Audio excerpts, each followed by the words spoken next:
Praise the Lord. Isang magandang gabi muli sa inyong lahat sa pangalan po ng ating Panginoon. Sa muli, nandito na naman tayo sa ating pong discipleship teaching online. Aking binabati ang lahat nating mga taga-subaybay at mga subscriber. Thank you so much sa aking 134 na subscribers. Shout out sa inyong lahat at pagpalain kayo lahat ng ating Panginoong Jesucristo. Praise God. Narito naman muli ang inyong lingkod, Sister Chat Bolivar, na magdadala sa inyo sa salita ng ating Panginoon. Ating pong patuloy na pinag-aaralan ang salita ng Diyos na God's Word for My Life. And we are now, Brother Jess, in lesson 7 ng ating God's Word for My Life. Amen. Are you excited? Amen. Amen. Are you still excited? Amen. Amen. Praise the Lord. Hallelujah. Malapit na tayo matapos dahil ang God's Word for My Life ay meron lamang po itong 10 lessons. Amen. At sa kada lessons niya, meron po tayong memory verse. And before we go further, tayo pong lahat ay mag-pray. At hilingin natin ang gabay ng ating Panginoon na tayo sasamahan sa gabing ito. Praise the Lord. Hallelujah. Purihin ka, dakilang Diyos, sa gabi ito, Panginoon. Sa muli, tinataas ka namin, dinadakila ang iyong banal na pangalan, Panginoon, O God. Tunay nga na sinabi mo sa iyong salita, that two or three gather in your name, you are in the midst of them. I pray, God, na ikaw po, Panginoon, O God, ang minsan pa manguna sa iyong lingkod. Minister to us, O Lord God. Minister to Sister Bless, to Brother Jess, O God. At sa lahat po nakikinig, O Lord God, at nakasubaybay sa amin po mga pinag-aaralan. Patuloy mong pagpalain ang bawat isa, O God. Hallelujah. At higit sa lahat, let your anointing be upon to your servant today. Use my lips, O God, to deliver your word with power and anointing, O God. We love you and we honor you, O Lord Jesus. And we claim the blessing upon your word. In Jesus' wonderful name we pray. Amen, amen, amen. Praise the Lord. Hallelujah. Praise God. Ako'y na gagalak sa ating Panginoon. Praise God, sapagkat ang salita ng Diyos at tunay nga na hindi nagmamaliw. Amen. Praise God. Ito ang palagi nag-i-inspire sa atin araw-araw. Ito ang palaging nagbibigay sa atin ng assurance. Ito ang patuloy na nagbibigay sa atin ng kasiguraduhan. Amen. At of course, mga pagpapala na pangako ng ating Panginoon. Praise God. Hallelujah. Sa ating pong lesson 7 ay meron tayong memory verse. Amen. Praise God. Ang sabi sa ating pong memory verse sa lesson 7, 1 Peter 3:15, but sanctify the Lord God in your heart, and be ready always to give an answer to everyone that asketh you a reason of the hope that is in you with meekness and fear. Amen. Do you know that memory verse, Sister Bless? Amen. Praise God. Hallelujah. Dapat daw pala na ang salita po ng ating Panginoon ay sanctify natin palagi. Amen. Itago sa ating puso, Brother Jess. Amen. At lagi daw tayo maging handa pala. Kaya tayo nag-aaral ng salita ng ating Panginoon. Una sa lahat, dapat tayo po ay laging handa. Ready tayo palagi. Amen. Praise God. So sa ating pong lesson 7, ang title niya po rito is, Why don't you read it? Noong mga nakaraan nating pag-aaral, ang ating pong tinalakay ay kung paano tayo mag-aral ng salita ng ating Panginoon, right? From Genesis to Revelation, nando itinuro ko kung paano natin mamememorize yun. And I hope and pray na ang bawat isa dito sa atin ay alam na ang books of the Bible. Amen. Napaka-awkward po sa isang mananampalataya na umaangkin na siya ay believer ng ating Panginoong Jesucristo, and yet we do not know the books of the Bible. Amen. Kailangan alam po natin yan. Kapag ka sinabi mong believer ka, dapat alam mo ang salita ng Diyos, alam mo ang books of the Bible. Amen. At nandoon, pinag-aralan po natin ang Bible po ay totoo at pinatunayan po yan ng archaeologists, ng medicine, ng science, ng history. Amen. Natalakay po natin yan, ng mga previous natin pag-aaral.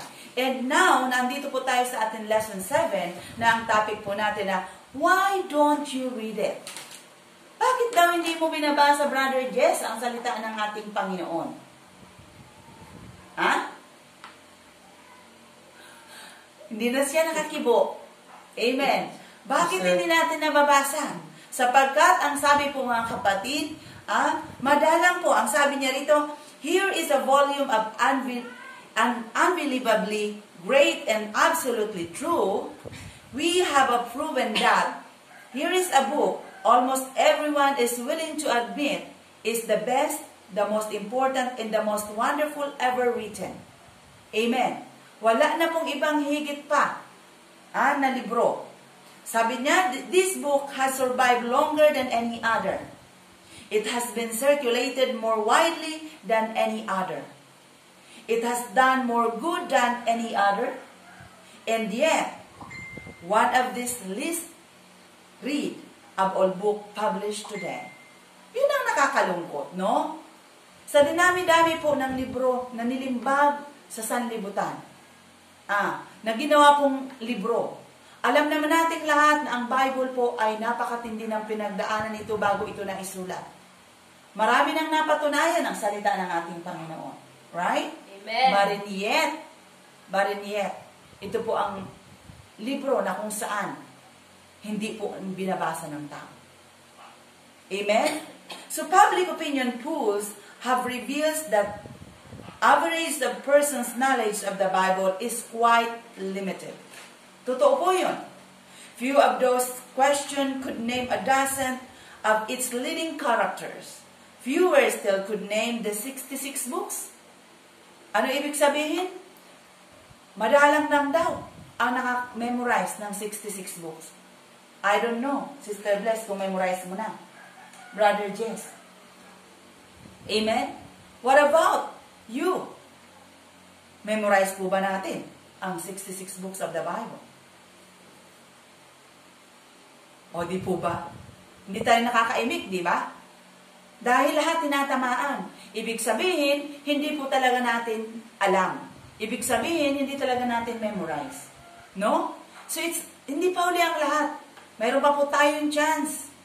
Dito po sa aking series na ginagawang lesson, mayroon po dito sa ating challenge na kung saan pwede po natin ma-memorize ang books of the Bible easily. So, pwede nyo pong balikan ang part 1 nito. Nandito lang po mga kapatid. Pwede nyo po yan subaybayan. Amen. Praise God. Hallelujah. Many had only the fainted idea of its origin and purpose. Madalang, maraming tao na nagkiklaim na sila ay mananampalataya ng ating Panginoong Jesucristo, but in yet, they have a few understanding about the Old and the New Testament. Hindi nga nila ma-recognize sa Bible yun. Pahawakin mo sila ng Biblia, hindi nila alam kung paanong i-approach ang salita ng ating Panginoon. Minsan sa Bible reading in the church, sasabihin ng worship leader na magbabasa tayo, let's read the book of Psalms. Hindi alam kung nasaan ang book of Psalms. Why? Because they don't know the books of the Bible. So yun po ang masaklap, no? We all have a desire to read God's Word. Meron ka bang desire, Brother Jess? Amen. Na magbasa ng salita ng ating Panginoon? Amen. Dapat po may desire. Sister Bless, do you have? Amen. Praise God. Dapat po may desire tayo na magbasa ng salita ng ating Panginoon. At least we know that we should. Amen. We feel it is a duty of every Christian. Yet, why is it so easy to excuse ourselves from reading it? Bakit napakadali nga naman?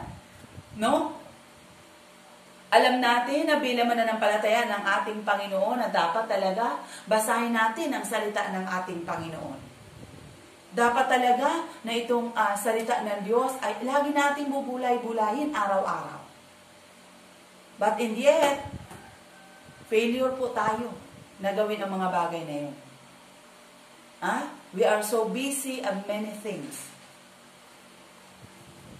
Ito ang sabi, Satan has devised all kinds to make it appears boring. Kita nyo? Uninteresting. Difficult wordings. And its list is endless. Ganun si Satan eh. I-filter sa ating mind kapag ka nagbabasa ka na, magsisimula ka mag-open ng Biblia, parang tila baga, ano ba to? Parang hindi ko maintindihan to Ang hirap nito Di ba? Pagbukas mo pa lang ng Bible, ganun kaagad.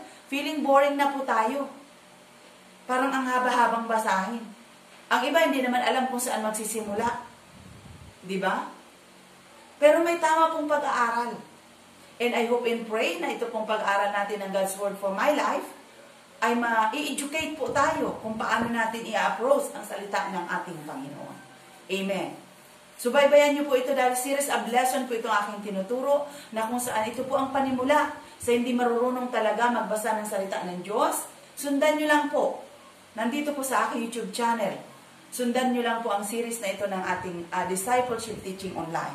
Praise God. Hallelujah. So ano pa? Our enemy only too well. Alam na alam niya talaga that if he can keep God's people from being fed, he soon will have starved and sapped their spiritual power and victory. Ibig sabihin na alam ni Satanas na oras na tayo po mga kapatid ay maneglect natin ang pag-aaral, ang pagbabasa sa salita ng ating Panginoon kasi ito'y pagkain. Sabi ng salita ng Diyos, Sister Bless, Matthew 4:4, man shall not live by bread alone, but by every word that proceeded out from the mouth of God. Amen? So, hindi lang pala tayo dapat mabubuhay sa mga pagkain, mga kapatid, bagko sa salita po ng ating Panginoon. Kung paano nating pinapakain ang ating katawan sa mga pagkain, mga kapatid, na hinahain po natin sa ating hapagkainan. Higit din ang ating kaluluwa pala, Brother Jess, na dapat papakainin natin ng ano? Word of God. Ng salita po ng ating Panginoon, ng Word of God. Amen. Dapat po mayroon po tayo noon. Praise God. Hallelujah. Praise the Lord.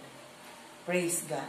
So just hearing the Word of God preached on Sunday is not adequate nourishment for growing Christian. Hindi po sapat na ikaw ay sasabihin mo, hayaan mo na, sa linggo na lang ako makikinig ng Word of God.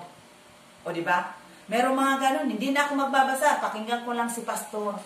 Hintayin ko lang si pastor ang mag-preach. That is not enough.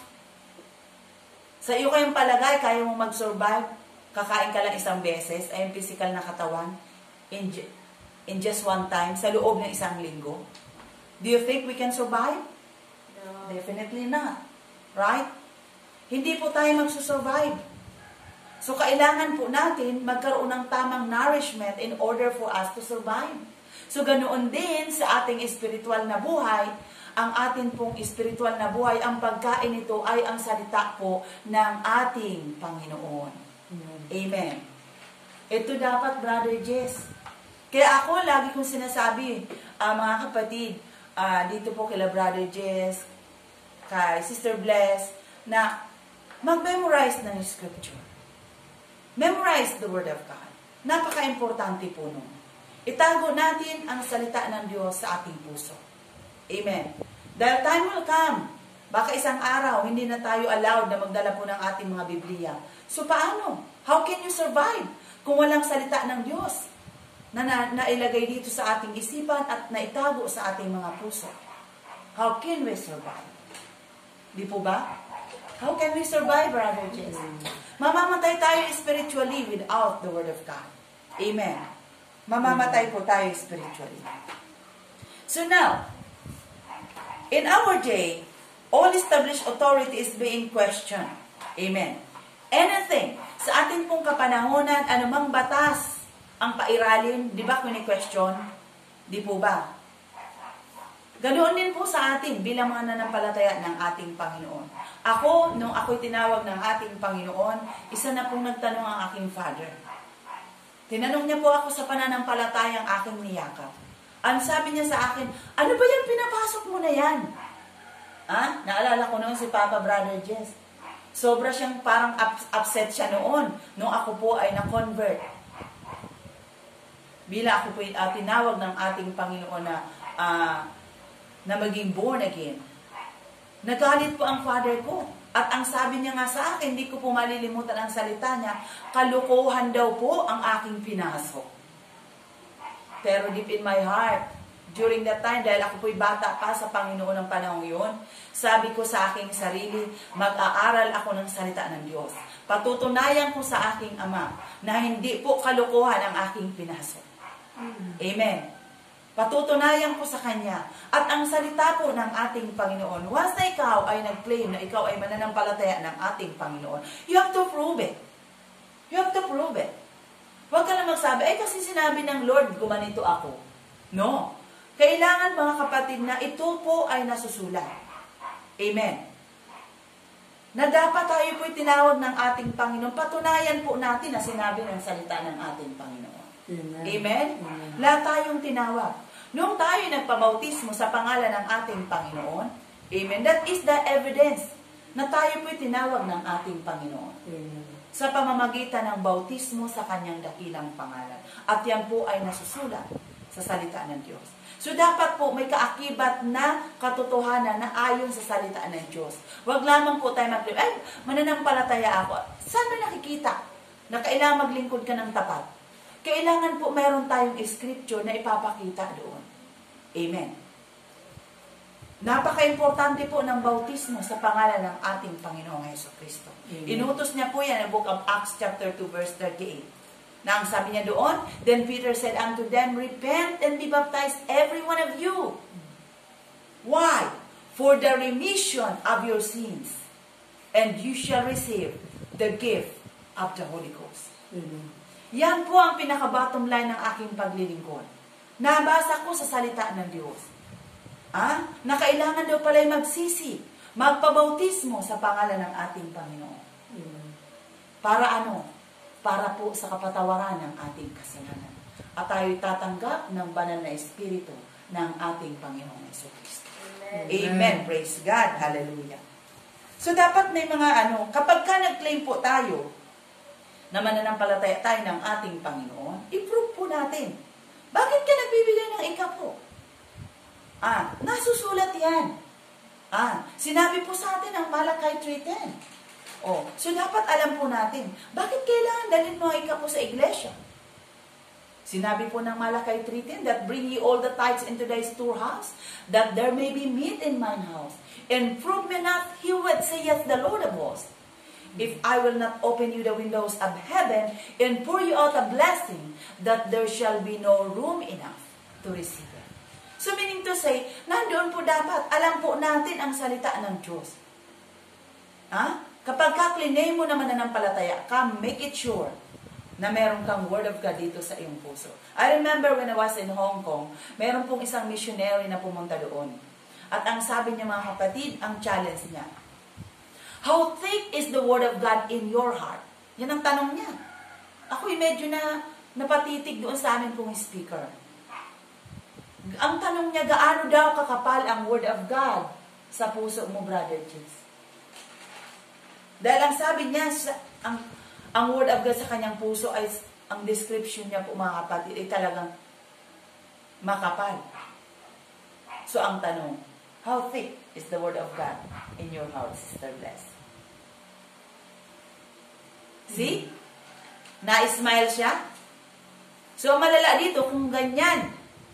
Walang thick, kundi dikit. No? So dapat po meron tayo i-claim. Meron kang masasabi may thick man lang na Word of God sa puso natin. Amen? Amen.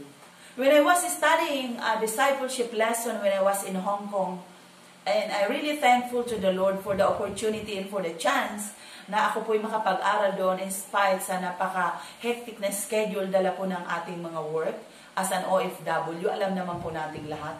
But kapag tayo po ay nag-design na nag-aral ng salita ng ating Panginoon, hindi natin alintana ang mga bagay na gano'n. Di ba? Hindi ko na malayan na nagdaan na pala ang 2 dekada sa akin doon sa Hong Kong. At namalayan ko na lang, ako po pala natapos na ng pag-aaral ng salita ng Diyos. I mean, sa amin pong tinatawag na discipleship lesson. So, nandoon ang excitement sa pag-aaral ng salita ng Diyos. At habang ako'y nag-aaral ng salita ng Diyos noon, Brother Jess, dahil ang employer ko during that time, napakaigpit po. Mayroon ako inaalaga ang matanda dati noon na talaga namang kamong ang higpit, ayaw akong pamukasin ng ilaw. So, paano ka magbabasa ng salita ng Diyos kung wala kang ilaw? So, ang kinugagawa ko mga kapatid, dahil meron pong poste na malapit doon sa may bintana ako, doon ko binubuksan ang aking Biblia. para lamang makita at maaninag ang salita ng ating Panginoon. Sa ganun pong sitwasyon, umikot ang aking buhay sa pag-aaral ng salita ng Diyos. There's a time that we go to a restaurant na napakaingay. Alam naman siguro natin, ang iba siguro mga OFW rito nakaka-relate. Pupunta kami sa yamchaan, magyayamcha kami ng alaga akong matanda. Pagdating doon sa restaurant, napakaingay kamo nila, Sister Bless, sobrang ingay. Pero palibasa, hindi naman tayo kagalingan mag-Chinese. So, ang aking ginagawa doon, para lang hindi ako maboring, bit-bit ko ang mga memory verse. Nandyan yan sa aking bulsa. Kaya minsan, second lesson pa lang namin, tapos ko nang ma-memorize ang 10 memory verse. Bakit? Dahil sa kaupo ko sa restaurant, habang ako'y naghihintay na matapos ang aming kainan doon, sige rin ang aking memorize. Habang ako'y namamalansya, nakadikit sa dingding ang memory verse. Nag-aaral ako, Brother Jess. Kung kaya sa tulong po ng ating Panginoon, may mga nakatago pong salita ng Diyos sa aking puso. Amen. At ang ginagawa ko every time when I wake up in the morning, nire-recite ko yan. Pagmulat pa lang ng aking mga mata, nire-recite ko na kaagad yan. Para hindi ko malimutan. Pag anong memory verse ko, Luke 6:38, give, and it shall be given unto you. Good measure, pressed down, shaken together, and running over. Shall men give into your bosom, for with the same measure that ye met, it shall be measured to you again. So, andun po mga kapatid, paulit-ulit, hanggang tuluyan ko yan na memorize. Amen. So, maging creative tayo sa ating sarili. Ang Word of God, ito po ay nakaka-excited kapag binasa po natin. Full of story. Ang salita po ng ating Panginoon. Kaya bigyan po natin ng panahon. Amen. Praise God. Hallelujah. So ano pa ang sabi? Sure, you believe in Christian living, but you can explain why you don't drink, smoke, participate in worldly activities. May mga tao, di ba? Kasi tayo bilang mga mananampalataya ng ating Panginoon, marami na tayong bagay na ginibab. Ewan ko sa'yo. Di ba? Kasi ako po marami na. Ewan ko sa iyo, kapatid. Kung may mga bagay na pinag-give up sa iyo ang ating Panginoon, ayaw pa rin nating i-give up. Ako marami ng bagay na give up sa aking buhay. Amen. Number 1 na po sa pananamit. Amen. Sa buhok. Amen. Uncut hair. Mula nang ako po'y tinawag ng ating Panginoon. Sa pananamit, naging modest po tayo. Bakit? Iyan po'y sinasabi ng salita ng ating Panginoon. Amen. Nakasulat po sa salita ng Diyos na iyan po ay kailangan nating gampanan. Amen. Kung kaya ano ang sabi sa atin ng ating memory verse, 1 Peter 3:15, but sanctify the Lord God in your heart. Sanctify the Lord God in your heart. Lagi daw po natin panatilihin ang ating Panginoon sa ating puso. And be ready always to give an answer. Dapat kapag kami nagtanong sa iyo, bakit ka ba na ganyan? Bakit ka ba nag-born again? Dapat alam po natin ang sagot. Bakit ka nag-born again? Ay, hindi, nayaya lang kasi ako ng friend ko eh. Diba? May mga ganun po mga kapatid. Marami na ako nakilalang ganyan. Bakit ka nag-Pentecostal?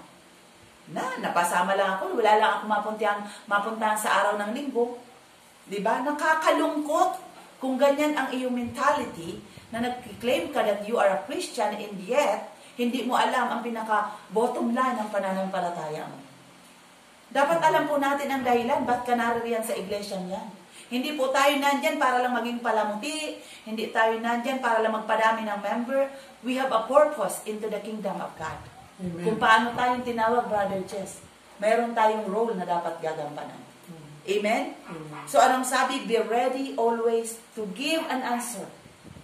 Paano ka makakapagbigay ng answer sa mga magtatanong sa iyo, Sister Bless, if you don't know the Word of God? Amen? So, we have to study the Word of God. Para nang sa ganun, meron po tayong batas ng salita ng ating Panginoon na nandito po sa ating puso. Amen?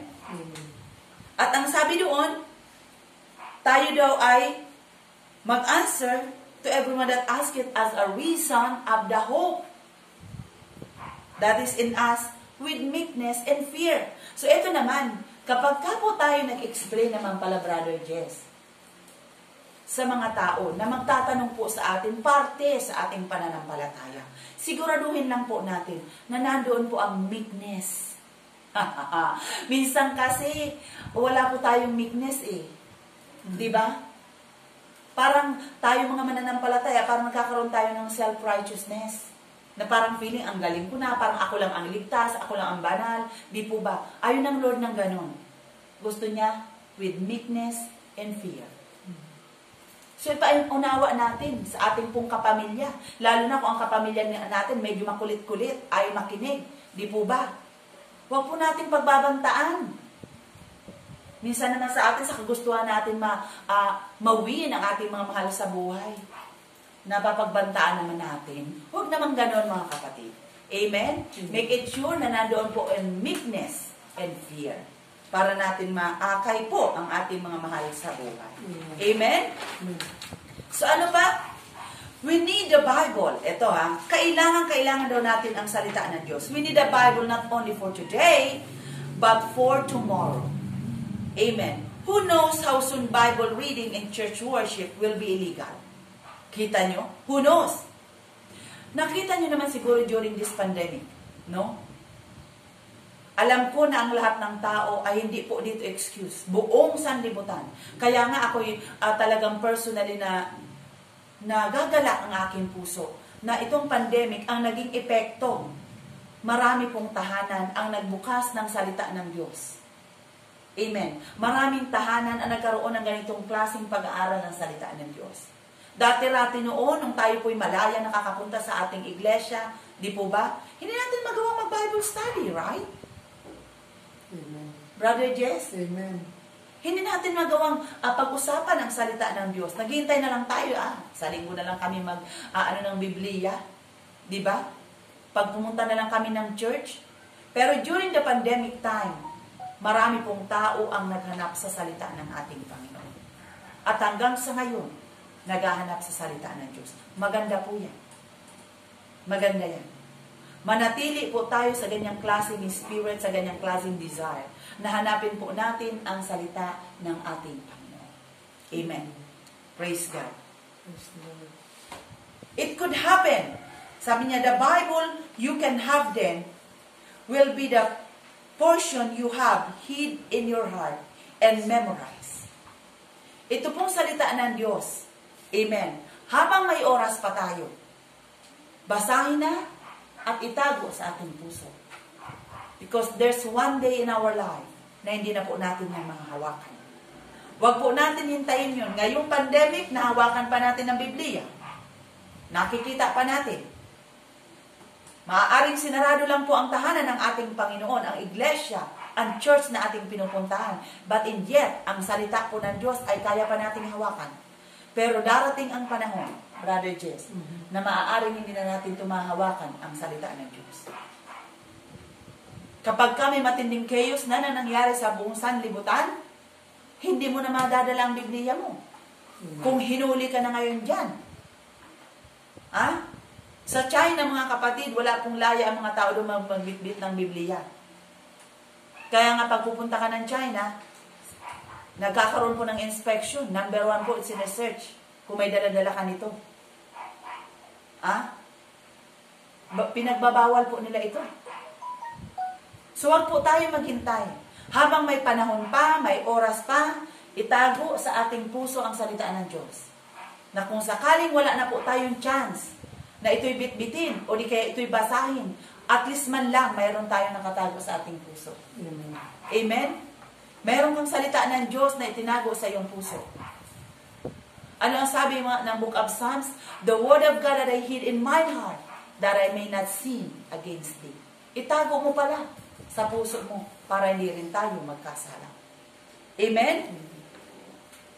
There's a lot, sabi niya rito, there's behind the bamboo in the iron curtain are Christians who are living this way right now. May mga mananampalataya daw na kung saan behind bars, sila po ay na-captives, sila po ay nabihag dahil po sa salita ng ating Panginoon. Pero ano kailang pinangahawakan na pag-asa? Ang salita ng Diyos na itinago sa kanilang puso. Marami pong mga mananampalataya na nasasakripisyo ang buhay ng dahil lamang sa salita ng Diyos. Amen. Amen. Pero sabi nga ni Apostle Paul sa kanyang salita, for to me to live is Christ, and to die is gain. Amen. Yan po ang declaration ni Apostle Paul. For I can't do nothing without Jesus. Mga declaration po yan ni Apostle Paul na kung saan napaka-confident niya na nandoon ang kanyang hope sa ating pong Panginoon. Amen? Amen. Praise God. Hallelujah. So ano pa, what would happen to you if our country faced the same crisis today? How much Bible would you have? Yan nga, sinabi ko a while ago, nang humarap po tayo sa pandemic. I don't know kung mayroon kang na-learn sa salita ng ating Panginoon. I hope and pray na sa atin po mga nag-Bible study, sa atin po na mga gumawa ng mga gawain sa atin po mga tahanan, I hope na mayroon pong natago sa atin. At may na-convert dapat, Brother Jess. Amen?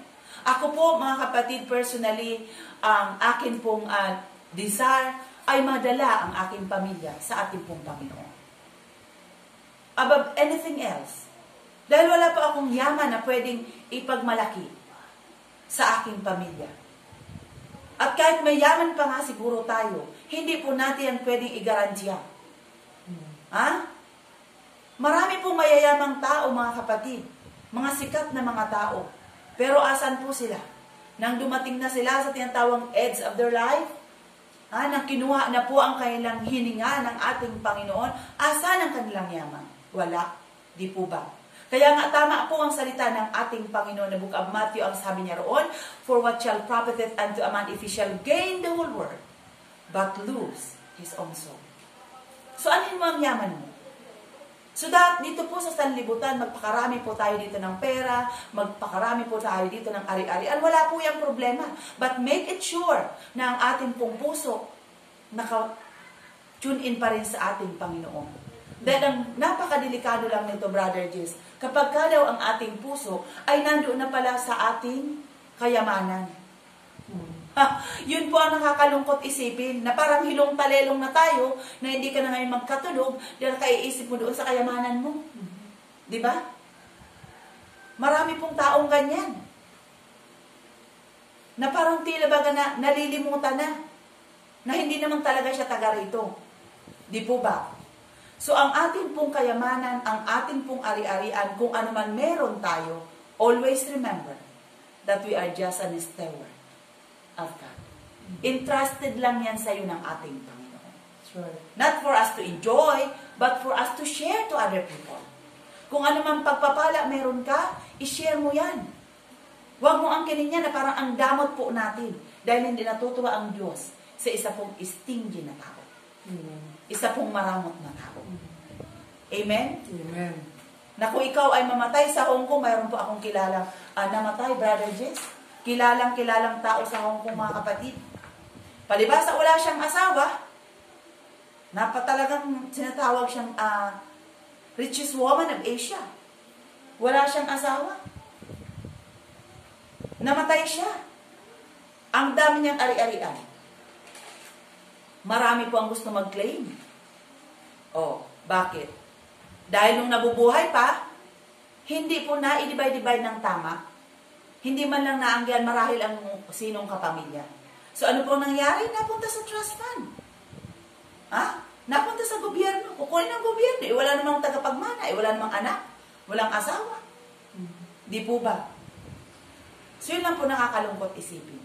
Kaya tayo, kapag pinagpala po tayo ng ating Panginoon, share the blessing. Sure. Share the blessing. Nalulugod po ang ating Panginoon sa ganun. Amen. Praise God. So, paano daw natin babasahin ang salita ng ating Panginoon? How do I read it? Amen. Paano natin siya babasahin? May mga tao na kapag ka nagbasa ng salita ng ating Panginoon, ay kung ano mga hocus-pocus na pinagagawa. Di po ba? Minsan, pipikit ang mata. Ipipikit ang mata tapos gaganunin ang Bible. Bubuksan. Akala niya ganun po ang pagbabasa ng salita ng ating Panginoon. Ang iba naman, ang salita ng Diyos, kung paano nilang i-treat, parang ginagawa nila tong alam mo yung anting-anting kung tawagin, Brother Jess? Agimat ba yun? Kapag kami nararamdaman, ipapatong. Kung masakit ang tiyan, ipapatong sa tiyan. Ipapatong sa ulo. Di kaya hihigaan, lalagay sa ilalim ng unan. Wala naman pong sinabi ang salita ng Diyos na ganunin mo ang Biblia. Di po ba? Ang sinasabi po ng salita ng ating Panginoon, kapag ka ikaw daw ay may nararamdaman, pumunta ka sa elders at ikaw ay magpa-lay hands. Iyan pong sabi ng salita ng ating Panginoon. At kung mayroong inaalihan ng demonyo, palayasin mo sa pangalan ng ating Panginoong Jesucristo. Amen.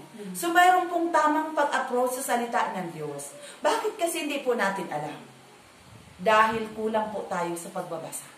Hindi po natin binasa ang salita ng Diyos, kaya po tayo, sabi nga, ignorante sa salita ng Diyos. We are ignorant. Amen? We are ignorant sa salita po ng ating Panginoon. Amen? Some study by the hit and miss technique. Yun. Ang tawag pala doon, hit and miss. Amen? Such approach to the Bible leave much to be desired.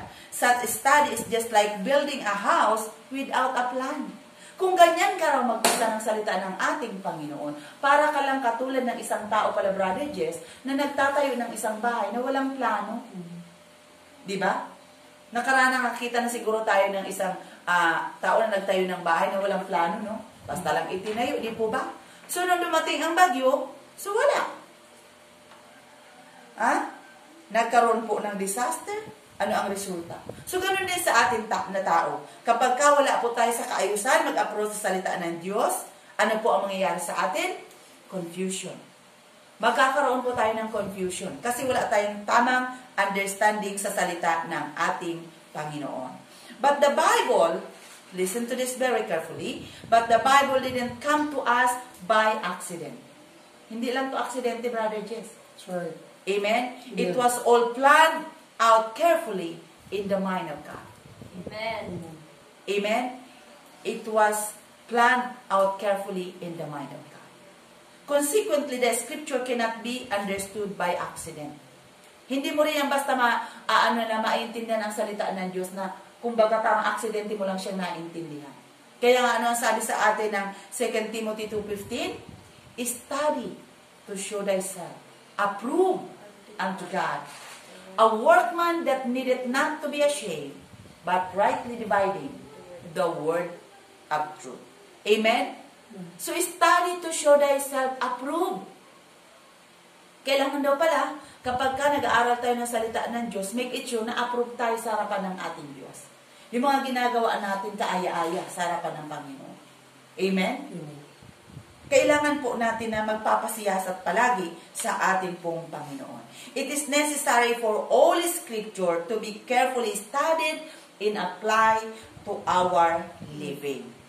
Kaya kailangan pala, araw-araw sa ating buhay talaga is nababulay po natin ang salita ng Diyos. Para nang sa ganun, maghapon po natin ang ating pang-araw-araw na buhay ay nakapattern po sa salita ng ating buhay na Panginoon. Amen? At ang pang-last po mga kapatid ng part ng ating lesson 7, para maintindihan po natin kung paano natin gagawin rightly dividing the word of truth. Meron po ditong techniques kung paano po natin siya pag-aaralan. Sabi niya, here are some points to remember when searching the scripture. Amen. So, sa korte, mga kapatid, meron po tayong tinatawag doon ng 5-man jury, right? Brother Jess? Nakita natin yan sa courtroom. Yung 5-man jury. 5-man jury, a group of person choosing to decide in a law of court.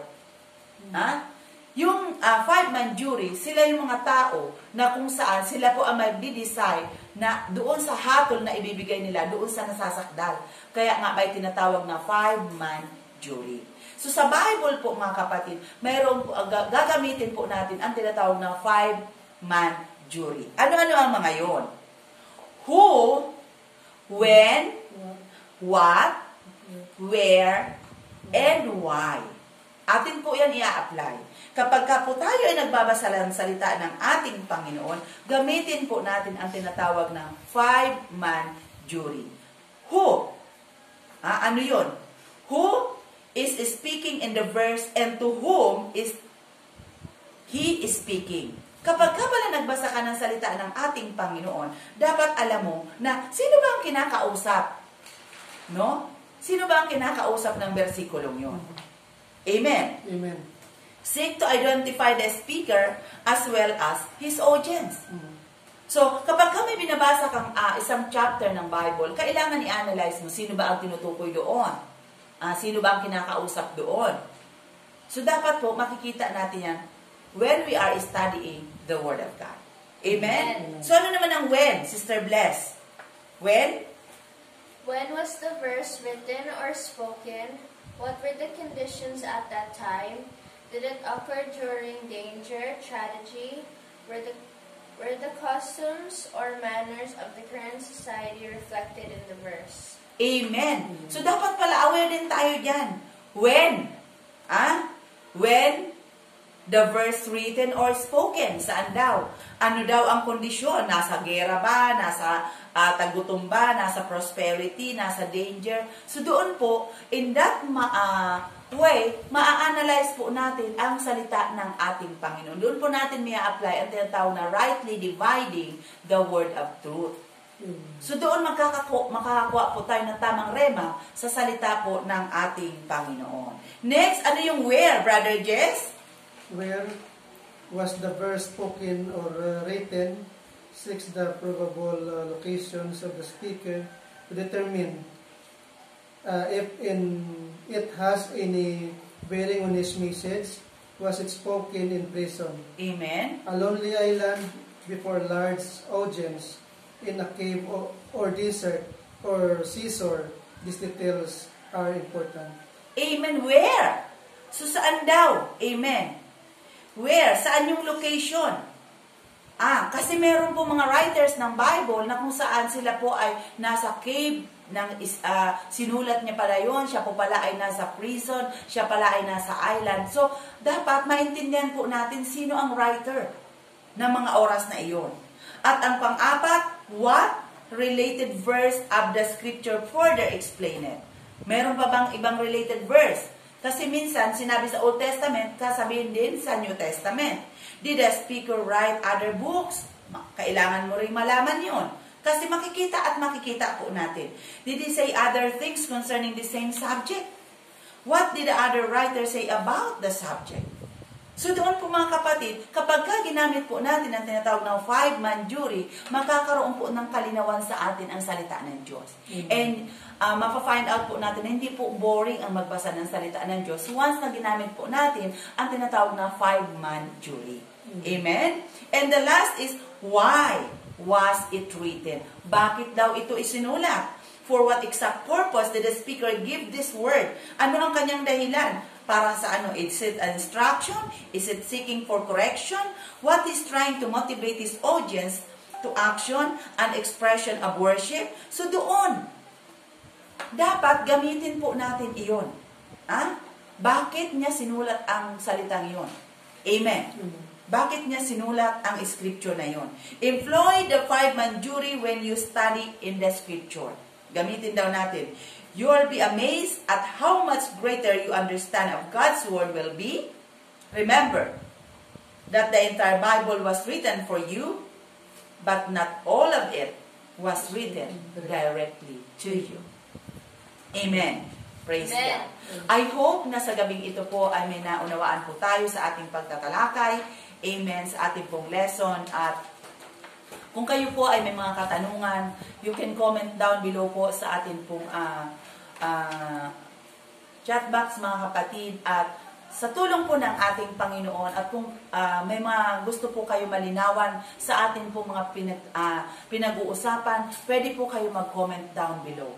Amen. At akin pong binabati din sa oras na ito ang aking pong mga kapatid sa Patiis Church. Amen. Lalo-lalo po sa aming pong mga mahal na pastor, Pastor JL and Pastor Danny Enverga, Sister Neng and Sister Jessica, at sa lahat po ng mga kapatiran namin sa Patiis Church, at sa aking po mga kaibigan na patuloy na sumusubaybay, at ganun din po sa mga nakita po ng aking discipleship teaching online na ito. Pagpalain po kayo ng ating Panginoon. If you could just share this and watch this video, kayo po ay lalong ibibless ng ating Panginoon, at ikalat po natin ang salita ng Diyos, sapagkat ang ating pong buhay na Panginoon ay nalalapit na ang Kanya pong pagbabalik. Amen. Praise God. Maganda po tayo magpakalinis at gawin po nating sakdal at banal po ang ating mga sarili sa harapan ng ating pong Panginoon. Praise the Lord. Hallelujah.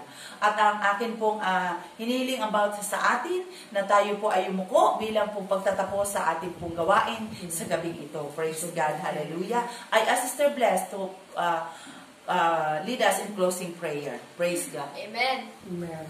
Lord Jesus, thank you for all the lessons that you have taught us today, Yes. Lord Jesus. We love you and appreciate you for all the blessings that you have given us, Lord Jesus. Thank you for your guidance, Lord Jesus, for the word, Lord Jesus, that you share. Bless every single person, Lord Jesus, who's watching, Lord Jesus. Thank And you, to all Lord. the three of us, Lord Jesus, we love you and appreciate you for all the blessings that you have given us, Lord Jesus, Thank you, throughout this Jesus. whole week, Lord Jesus. We love you and appreciate for everything that you've done. In Jesus' name we pray. Amen. Amen. Amen. and Amen. Amen. God bless you all, mga kapatid. Praise God. See you sa susunod po naming lesson. Amen. Thank you, Lord.